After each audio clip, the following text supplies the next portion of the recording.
Hello friends. आज के video में हम लोग बेसिक्स ऑफ शेयर मार्केट को ही आगे कंटिन्यू करेंगे। मैं इसमें आप लोग को बताऊंगा कि शेयर बाजार में आप लोग को क्या करना चाहिए, क्या नहीं करना चाहिए, इन्वेस्टमेंट करने से पहले और उसके बाद किन-किन बातों को ध्यान में रखना चाहिए। शुरू करते हैं आज का video, basics of share market part 2। सबसे पहले decide how much risk you can take और लॉस यू कैन बियर। सबसे पहले आपको अपना रिस्क कैपेसिटी डिसाइड करना है कि आप कितना रिस्क बाजार में ले सकते हैं और कितना लॉस, अगर आपका होल्डिंग है, आपका कुछ बाइंग है, उसमें आप बर्दाश्त कर सकते हैं, आप उसको बियर कर सकते हैं। Invest in small quantities so that you can average on good और attractive rates on the correction of market और स्टॉक। आप कम क्वांटिटी में इन्वेस्ट करिए, मतलब एक रेट पे कभी भी ज्यादा क्वांटिटी में कुछ भी बाय मत करिए।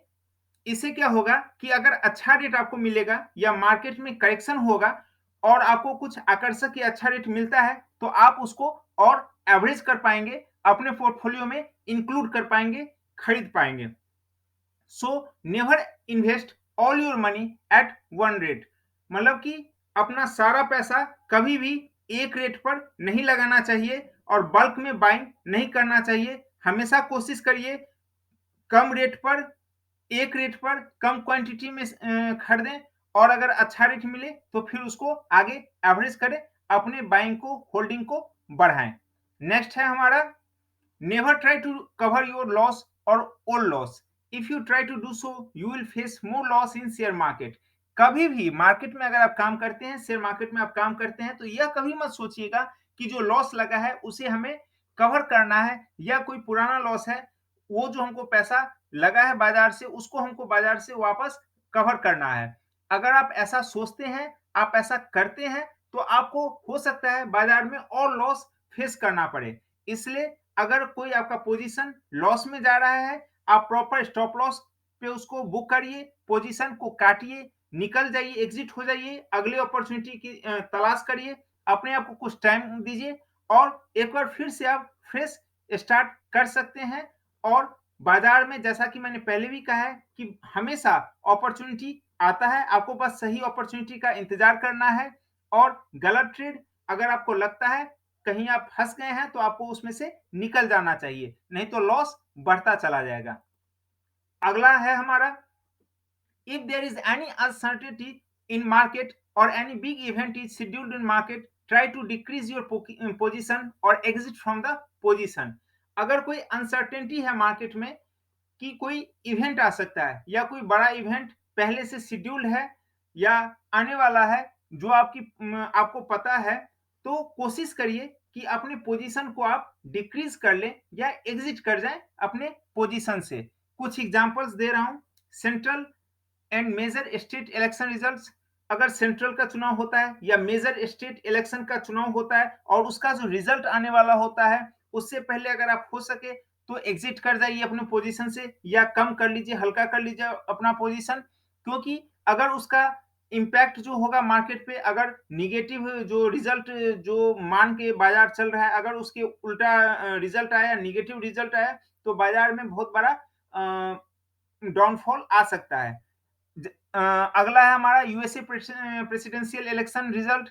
जैसे मान लेते हैं कि अमेरिका में प्रेसिडेंशियल रिजल्ट उसका अनाउंसमेंट होना है, या देश में कोई टेररिस्ट एक्टिविटीज हुई है, या कोई वार का सिचुएशन बन रहा है, ट्रेड वार चल रहा है, या मान लेते हैं कि अभी जो कोरोना का एक तरह से बहुत बड़ा महामारी टाइप का चीज आया हुआ था, तो इस सब कारण से जो पैनिक बाजार में हुआ था, तो ऐसे सिचुएशन में आप कम कर सकते हैं अपने पोजीशन को, आपको फिर से मौका मिलेगा और आप अच्छे रेट पे फिर से इंटर कर सकते हैं।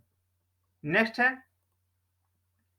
Before investing in any stock always check its income and expenses, profit and loss, balance sheet. आप कोई भी स्टॉक में इन्वेस्ट करते हैं, खरीदते हैं, तो उस कंपनी का जरूर इनकम एंड एक्सपेंसेस, पीएल और बैलेंस शीट जरूर चेक करें कि क्या उसमें जो आप पैसा अपना इन्वेस्ट कर रहे हैं वो उसके लायक है या नहीं है, उसका वैल्यूएशन सही है या नहीं है, या उसमें इंटर करने का भी सही टाइम है या नहीं है। और यह आप कर सकते हैं, मनी कंट्रोल ऐप में जाकर के उस शेयर का नाम सर्च करिए, आपको पूरा फाइनेंशियल दिखा देगा।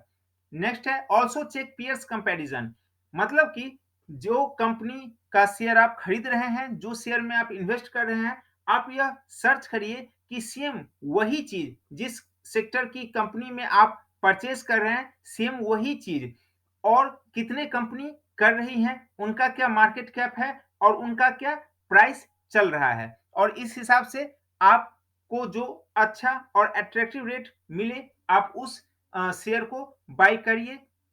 इस एग्ज़ाम्पल को देखिए, पिक को।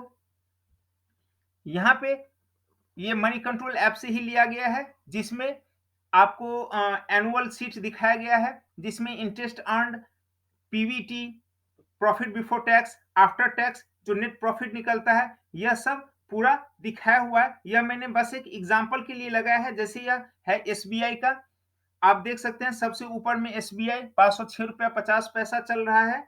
ये उस दिन का स्क्रीनशॉट लिया हुआ है और इसका ईयर बाय ईयर मार्च 17 से लेकर के मार्च 21 तक जो नेट प्रॉफिट था, मार्च 17 में नेट प्रॉफिट था माइनस में 387 करोड़, मार्च 18 में ये बढ़ के 4177 करोड़ माइनस हो गया, मार्च 19 में 3085 करोड़ प्रॉफिट में आ गया, 2020 में 12,395 करोड़ प्रॉफिट में आ गया और मार्च 21 में 22,912 करोड़ प्रॉफिट में यह आ गया इसका नेट प्रॉफिट।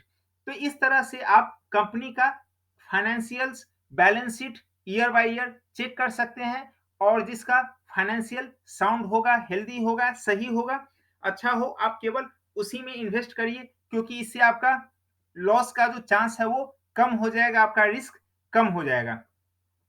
Next slide. इसमें आप देख सकते हैं जो मैंने पहले स्लाइड में पीयर्स कंपैरिजन की बात की थी कि आपको उस कंपनी का मार्केट कैप देखना है और सेम उस सेक्टर में और कितने शेयर्स हैं जो वही काम कर रही हैं, जो शेयर्स आप खरीदना चाहते हैं बिल्कुल उसी के जैसा। तो आप देख सकते हैं कि पब्लिक सेक्टर बैंक में हमारे पास यह 12 बैंक हैं, SBI, bank of Baroda, PNB, इस तरह से 12 बैंक हैं और इनका क्या ये लास्ट प्राइस चल रहा है या सीएमपी जो करंट मार्केट प्राइस है और इसका 52 वीक हाई लो क्या है, इसका मार्केट कैप क्या है और इस तरह से आप अपना favourite company, favourite stock decide करिए कि आपको किसका शेयर सबसे अट्रैक्टिव रेट पर सस्ता मिल रहा है, आप उसको बाय करिए। Next slide is what is market capitalisation. जो मैंने पहले आप लोगों को बताया कि मार्केट कैप देखिए कि किसका मार्केट कैप ज्यादा है और उसका प्राइस क्या चल रहा है और यह भी एक तरीका है अपना शेयर को सेलेक्ट करने का। तो मार्केट कैपिटलाइजेशन क्या होता है कि total number of outstanding shares जो उस कंपनी के हैं और उसको आप गुना कर दीजिए या मल्टीप्लाई कर दीजिए प्राइस पर शेयर और current market price of its companies share, मतलब कि उस कंपनी का कितना आउटस्टैंडिंग शेयर है और उसका क्या प्राइस चल रहा है या जो करंट मार्केट प्राइस है वो कितना है, उसको आपस में गुना कर दीजिए, आप मार्केट कैप निकाल सकते हैं, मार्केट कैपिटलाइजेशन उस कंपनी का निकाल सकते हैं। एक एग्जांपल से समझिए कि 90 करोड़ आउटस्टैंडिंग शेयर्स हैं किसी कंपनी के और एक शेयर का जो मार्केट रेट है वह 60 रुपया है, सीएमपी जो है करंट मार्केट प्राइस वो है 60 rupees per share. So the market cap of that company is 5400 crore, यानी कि 90 करोड़ शेयर्स गुने 60 पर शेयर, 5400 करोड़ का उसका मार्केट कैप हो जाएगा। तो इसी तरह से मार्केट कैपिटलाइजेशन निकालते हैं। नेक्स्ट स्लाइड इज, इसमें आप देखिए कि हमारे पास तीन तरह के सेक्टर हैं, कंपनीज हैं। एक है स्मॉल कैप, दूसरा है mid cap companies and third is large cap companies. अब तीनों में क्या अंतर है? स्मॉल कैप कंपनी जिसका मार्केट कैपिटलाइजेशन 5000 करोड़ या उससे कम का होता है, मिड कैप कंपनीज जिसका मार्केट कैप 5000 करोड़ और 20,000 करोड़ के बीच का होता है मार्केट कैपिटलाइजेशन, उसे हम मिड कैप कंपनीज कहते हैं। और लार्ज कैप कंपनीज जिसका मार्केट कैपिटलाइजेशन 20,000 करोड़ से ऊपर होता है, वह लार्ज कैप कंपनीज कहलाती हैं। तो एक इन्वेस्टर के पास हमेशा ये तीन ऑप्शन होता है कि वो इन तीनों में से किस सेक्टर में, किस कंपनी में अपना पैसा लगाना चाहता है। स्मॉल कैप में अगर आप पैसा इन्वेस्ट करते हैं तो आपका रिस्क कम है क्योंकि उसमें मूवमेंट बहुत कम होता है, लेकिन आपका रिटर्न भी कम होगा क्योंकि उसमें मूवमेंट बहुत कम होता है, बहुत टाइम लगता है उसको पैसा को इंक्रीज होने में। और वही लार्ज कैप की बात करें तो उसमें फ्लक्चुएशंस रेट का बहुत ज्यादा होता है, रिस्क फैक्टर अधिक है, क्योंकि जिसका रिस्क कैपेसिटी कम है या जो लॉस ज़्यादा नहीं देख सकता है, वह निकल जाएगा, वो स्टॉप लॉस कर जाएगा। और जो देख सकता है लॉस को या रिस्क बर्दाश्त कर सकता है, तो लंबे टाइम में उसको अच्छा पैसा आएगा, क्योंकि टाइम के साथ-साथ यह ग्रो करती जाएगी और आपका इन्वेस्टमेंट बढ़ता जाएगा। तो लार्ज कैप में पैसा भी ज़्यादा है, मतलब रिटर्न भी ज़्यादा है, लेकिन जो रिस्क है वह भी थोड़ा-सा ज़्यादा है, क्योंकि इस कंपनीज़ में जो फ्लक्चुएशन होता है स्टॉक्स के रेट में, वह ज़्यादा होता है। एक एग्ज़ाम्पल देखिए, जो हमारे पास टॉप ये कंपनीज़ हैं, लार्ज कैप कंपनीज़ हिंदुस्तान की, उसमें सबसे पहला नाम है रिलायंस इंडस्ट्रीज़ का, second is Tata consultancy services TCS, third is HDFC bank, चौथा इन्फोसिस, पाँचवाँ हिंदुस्तान यूनिलीवर, छठा आईसीआईसीआई बैंक, सातवाँ housing development finance corporation and 8th number is state bank of India. यह मार्केट कैपिटलाइजेशन के हिसाब से, मतलब सबसे ज़्यादा जो हिंदुस्तान में, देश में मार्केट कैपिटलाइजेशन जिस कंपनी का है, उसके हिसाब से यहाँ पे यह नंबरिंग किया हुआ है, जिसमें रिलायंस इंडस्ट्रीज टॉप पे है। मतलब सबसे ज्यादा मार्केट कैपिटलाइजेशन रिलायंस इंडस्ट्रीज का देश में अभी है। तो इस तरह से आप अपने पसंद के शेयर्स में इन्वेस्ट करिए और मार्केट कैपिटलाइजेशन को देखिए, पेयर्स कंपैरिजन करिए कि जिस सेक्टर में, जिस स्टॉक में आपको पैसा लगाना है, जो आप खरीदना चाहते हैं, सेम वही काम और कितनी कंपनीज कर रही हैं और उसका प्राइस क्या चल रहा है। आप 52 वीक हाई और लो को भी ध्यान में रख सकते हैं कि 52 वीक लो से हो सकता है आप 10, 15, 20% ऊपर से अगर बाइंग करना शुरू करें, तो जो रिस्क होता है वो थोड़ा-सा कम हो जाता है। अभी का जो मार्केट का सिनेरियो है, वह पिछले साल कोरोना के टाइम में, आज से 1.5 साल पहले के हिसाब से अगर किसी भी शेयर का रेट देखा जाए, तो कम से कम 3 गुना के आसपास, ढाई 3, 4 गुना चल रहा है।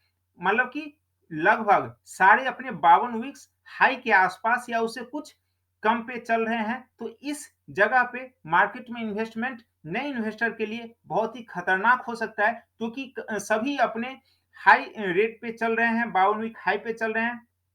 सभी का जो रेट चल रहा है वो पिछले साल की तुलना में 2.5 से 3 गुना ज्यादा ऑलरेडी बढ़ चुका है। तो इस जगह पे अगर आप इन्वेस्टमेंट करते हैं, तो कम क्वांटिटी में करिए, संभल के करिए, प्रॉपर स्टॉप लॉस के साथ करिए। अगर स्टॉप लॉस आपको बुक करना हो तो आप जरूर बुक करिए और गलत सौदे से आप जरूर एग्जिट कर जाइए।